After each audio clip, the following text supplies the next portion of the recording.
Dear aspirants, welcome to the channel. இன்றைக்கி current அஃபேர்ஸை one by ஒன்னாக பார்த்துடலாம். அதுக்கு முன்னாடி நம்ம சேனலை சப்ஸ்கிரைப் பண்ணாதவங்க சப்ஸ்கிரைப் பண்ணிவிடுங்க. Let's start the session.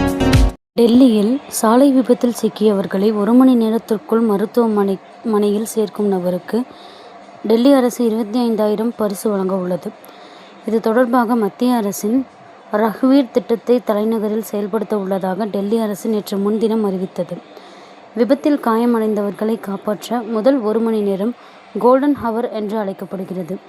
அந்த 1 மணி நேரத்திற்குள் சிகிச்சை அளிக்கப்படுவதை உறுதி செய்பவருக்கு 25,000 ரூபாய் பரிசு மற்றும் பாராட்டு சான்றிதழ் வழங்கும் ரகுவீர் திட்டத்தை மத்திய சாலை போக்குவரத்து அமைச்சகம் அறிவித்தது. இந்த திட்டத்தை டெல்லியில் செயல்படுத்த உள்ளதாக முதல்வர் ரேகா குப்தா அறிவித்தார். விபத்தில் சிக்கியவர்களை உடனடியாக மருத்துவமனைக்கு கொண்டு சென்று உயிரை காப்பாற்றுவோருக்கு மட்டுமே இந்த பரிசு வழங்கப்படும். ஒரு விபத்தில் எத்தனை பேரை மீட்டாலும் மீட்பவருக்கு 25,000 வழங்கப்படும்.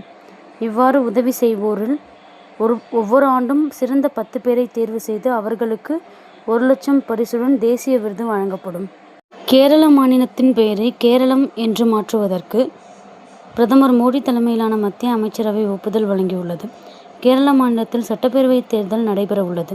முன்னதாக கேரளா என்ற மாநிலத்தின் பெயரை கேரளம் என்று மாற்றப்படும் என்று மாநில அரசு தீர்மானம் நிறைவேற்றியது.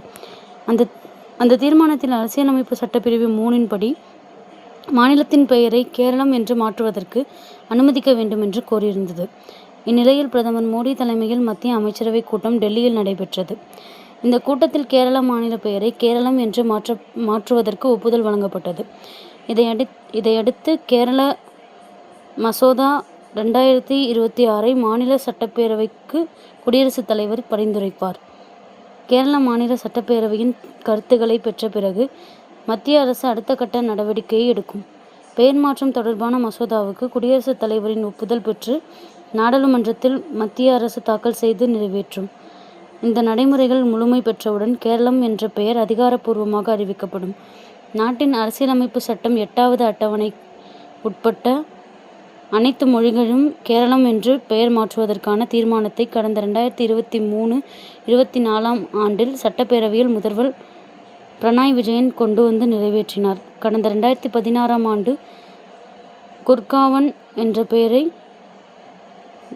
குருகிராம் என்று பெயர் மாற்றப்பட்டது. அதன் பின்னர் கேரளாவின் பெயரை கேரளம் என்றும், அகமதாபாத் பெயரை அமராவதி என்றும், ஹைதராபாத் என்ற பெயரை பாக்கிய நகர் என்றும், அவுரங்காபாத் என்ற பெயரை சாம்பாஜி நகர் என்றும் பெயர் மாற்ற மத்திய அரசுக்கு RSS அமைப்பு வலியுறுத்தியது குறிப்பிடத்தக்கது.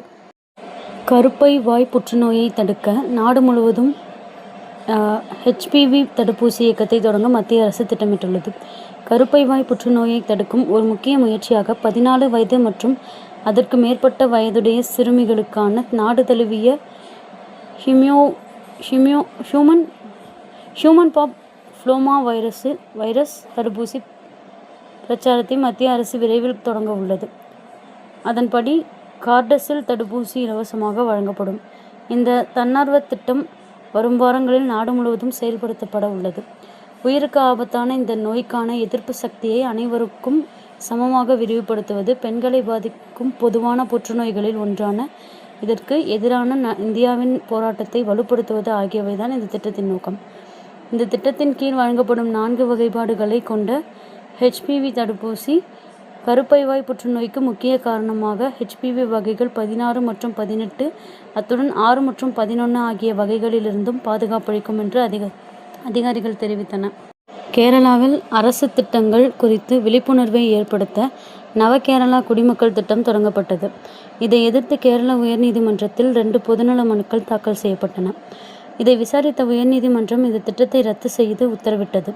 தேர்தலுக்கு முன்னதாக அரசியல் பிரச்சாரத்தை போன்ற ஒரு பெரிய அளவிலான ஆய்வுக்கு பொது நிதியையும் அரசு இயந்திரங்களையும் பயன்படுத்த முடியாது என்று உயர்நீதிமன்றம் சுட்டிக்காட்டியது. இந்த தீர்ப்பை எதிர்த்து கேரள அரசு சார்பில் உச்சநீதிமன்றத்தில் மேல்முறையீடு செய்யப்பட்டது. இதை விசாரித்த உச்சநீதிமன்றம் கேரள உயர்நீதிமன்றத்தின் தீர்ப்புக்கு இடைக்கால தடை விதித்தது. மேலும் இதுகுறித்து பதிலளிக்க மனுதாரர்களுக்கு நீதிபதிகள் உத்தரவிட்டனர். தேசிய கல்வி ஆராய்ச்சி மற்றும் பயிற்சி கவுன்சில் அண்மையில் வெளியிட்டுள்ள 8ஆம் வகுப்பு சமூக அறிவியல் பாடப்புத்தகத்தில் நீதித்துறை குறித்த பாடமும் இடம்பெற்றுள்ளது. இந்த பாடத்தில் நாட்டின் நீதித்துறை எதிர்கொள்ளும் முக்கிய சவால்கள் குறித்து விவரங்கள் இடம்பெற்றுள்ளன. நீதித்துறையில் ஊழல், அதிக வழக்குகள் தேக்கமடைதல், நீதிபதிகள் பற்றாக்குறை உள்ளிட்ட விவரங்களும் இடம்பெற்றுள்ளன. இதற்கு முன் வந்த பாடப்புத்தகங்களில் முதன்மையாக நீதிமன்றங்களின் அமைப்பு, செயல்பாடுகள் மற்றும் அவற்றின் பங்கு குறித்த விவரங்கள் இடம்பெற்றிருந்தன. ஆனால் தற்போது இடம்பெற்றுள்ள பாடத்தில் நீதித்துறை அமைப்புகளுக்குள் உள்ள ஊழலையும், குறிப்பாக பொருளாதார ரீதியாக நலிவடைந்த பிரிவினருக்கு நீதி கிடைப்பதில் அதன் தாக்கம் குறித்தும் விவாதிக்கிறது. அதில் உச்சநீதிமன்றத்தில் மட்டும் 81,000 வழக்குகள் தேங்கியிருப்பதாகவும், உயர்நீதிமன்றங்களில் 62.40 லட்சம் வழக்குகள் நிலுவையில் இருப்பதாகவும், மாவட்ட மற்றும் சார்பு நீதிமன்றங்களில் மொத்தம் 4.70 கோடி வழக்குகள் தேங்கியிருப்பதாகவும் சுட்டிக்காட்டப்பட்டுள்ளது. மேலும் இந்த பாடத்தில் நீதித்துறையின் பல்வேறு மட்டங்களில் மக்கள் ஊழலை எதிர்கொள்ள வேண்டியுள்ளது. ஏழைகள் மற்றும் சமூகத்தில் பின்தங்கியவர்களுக்கு இது நீதியை அணுகுவதில் உள்ள சிக்கலை மோசமாக்கி வருகிறது. எனவே தொழில்நுட்பத்தை பயன்படுத்துவதன் மூலம் நீதித்துறை அமைப்பில் நம்பிக்கையை வளர்க்கவும், வெளிப்படைத்தன்மையை அதிகரிக்கவும், ஊழல் சம்பவங்கள் எங்கு நடந்தாலும் அவற்றை எதிர்த்து விரைவான மற்றும் தீர்க்கமான நடவடிக்கை எடுக்கவும் மாநில மற்றும் யூனியன் பிரதேச நிலையில் தொடர்ந்து முயற்சிகள் மேற்கொள்ளப்பட்டு வருவதாகவும் NCERT பாடத்தில் தெரிவிக்கப்பட்டுள்ளது. அது மட்டுமல்லாமல் உச்சநீதிமன்றத்தில் தலைமை நீதிபதியாக இருந்த B.R. கவாய் 2025 பேசிய விஷயமும் இந்த பாடத்தில் இடம்பெற்றுள்ளது.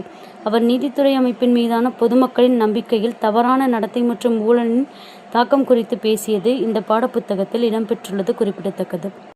மேற்கு வங்க மாநில முதல்வர் மம்தா பானர்ஜி உள்ளிட்டோர் தாக்கல் செய்த மனுவை விசாரித்த உச்சநீதிமன்றம் மேற்கு வங்கத்தில் SIR வாக்காளர் பட்டியலில் முரண்பாடுகள் சார்ந்த கோரிக்கை ஆட்சேபனை மனுக்களை பரிசீலிக்க மாவட்ட நிதியரசர் அலுவலர்களை நியமித்து கடந்த 20ஆம் தேதி உத்தரவிட்டது.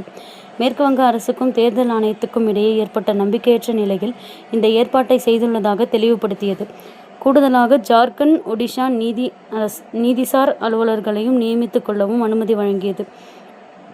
இது தொடர்பாக ஜார்க்கண்ட், ஒடிஷா உயர்நீதிமன்றங்களின் தலைமை நீதிபதிகளிடம் கேட்டு பெறவும், இவ்வாறு நியமிக்கப்படும் மாவட்ட நீதிசார் அலுவலர்கள் 3 ஆண்டுகளுக்கு மேலாக அனுபவம் பெற்றவர்களாக இருக்க வேண்டும், இவர்களுக்கான செலவினங்களை தேர்தல் ஆணையமே ஏற்க வேண்டும் என்றும் தெரிவித்தது.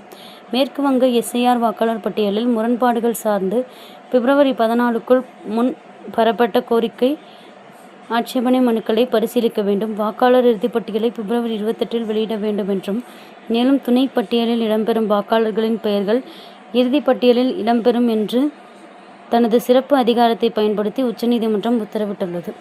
இன்றைக்கி கரண்ட் அஃபேர்ஸ் பற்றின உங்களோட ஒப்பீனியன்ஸை கீழே கமெண்ட்டில் ஷேர் பண்ணுங்கள். we will discuss about it and then like பண்ணுங்கள், ஷேர் பண்ணுங்கள். we'll see you on the next video.